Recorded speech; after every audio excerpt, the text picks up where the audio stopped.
Marriage God's Way. Biblical Principles for a Strong and Lasting Union.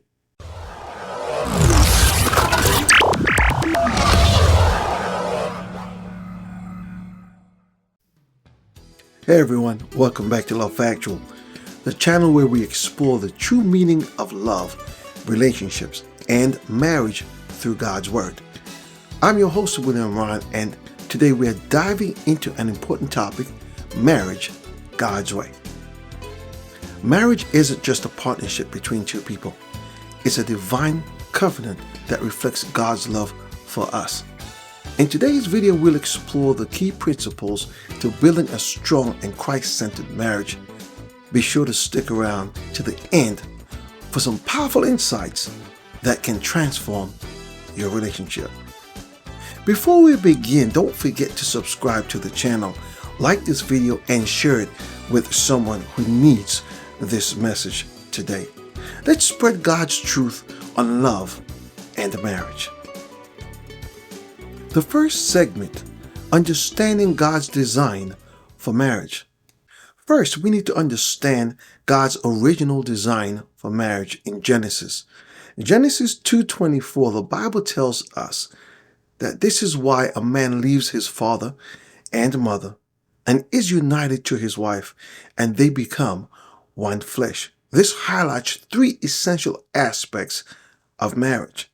Leaving. The man and woman must leave their families of origin to form a new and independent household. Cleaving. This refers to a deep, unwavering commitment to one another. Becoming one flesh. This is the unity of heart, mind, and body, where the two become one in a holy covenant.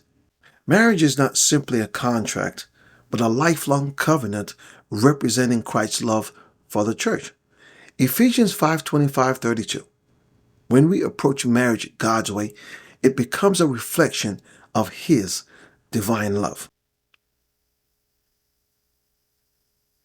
Here is segment number 2, the role of love and sacrifice. In Ephesians 5:25, we read, "Husbands, love your wives, just as Christ loved the church and gave himself for her." The model here is one of sacrificial love. Just as Christ laid down his life for the church, husbands are called to love their wives with the same selflessness.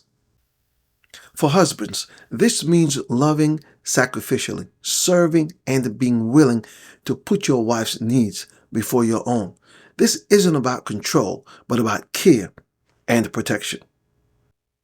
For wives, submission to your husband. Ephesians 5:22 is about trusting and respecting his role in the relationship. As he follows Christ's example of leadership, true submission is rooted in mutual love and respect, not dominance. Both husband and wife must lay down their egos and prioritize the health of their relationship through love and sacrifice, modeling Christ's love for his people.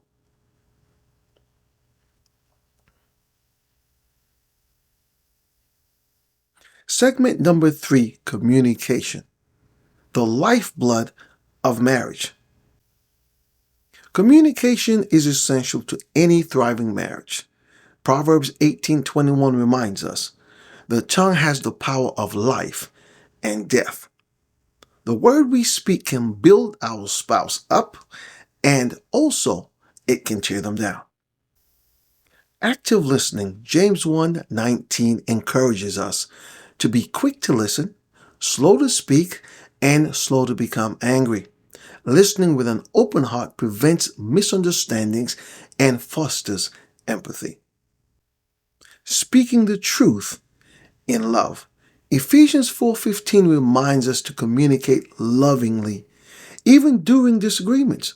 Approach every conversation with grace and patience, making sure your words bring life and healing, not harm. By developing strong Christ-centered communication habits, you strengthen the foundation of trust and intimacy in your marriage.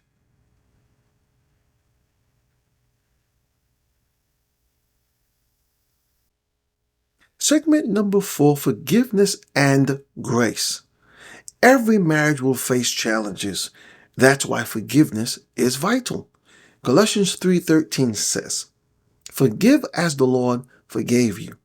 Just as Christ forgives us freely and fully, we must forgive our spouse.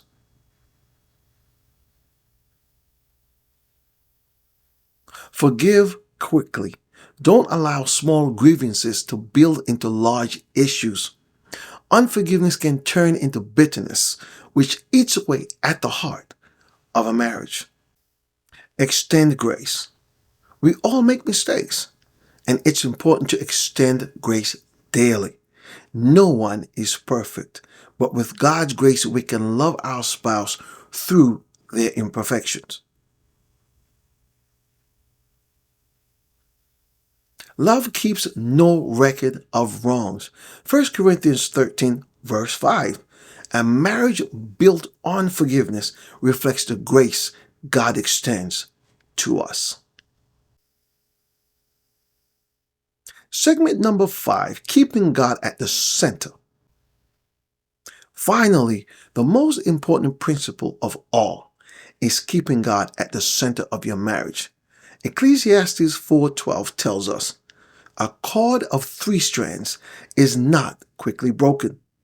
That third strand is God. Without Him, marriage becomes vulnerable to the pressures of life. Pray together. Set aside time to pray with and for each other. Prayer strengthens your spiritual bond. Study the Word together. Couples who seek God's wisdom together through Scripture are laying a strong biblical foundation. Fellowship together. Surround yourselves with a community of believers. Godly friendships can encourage and support your marriage. When God is the focal point of your marriage, everything else falls into place. He's the source of wisdom, love, and strength. Thank you so much for watching today's video on marriage God's way. When we follow God's design through love, sacrifice, communication, forgiveness, and keeping Him at the center, our marriages can thrive and reflect the love Christ has for the church. If you found today's message helpful, don't forget to like this video, subscribe to Love Factual for more faith-based relationship insights, and share this video with someone who could benefit from this biblical truth. Let's continue to build marriages that honor God. Comment below your favorite principle from today's video. And as always, stay blessed and keep your love grounded in Christ. See you in the next video. God bless you.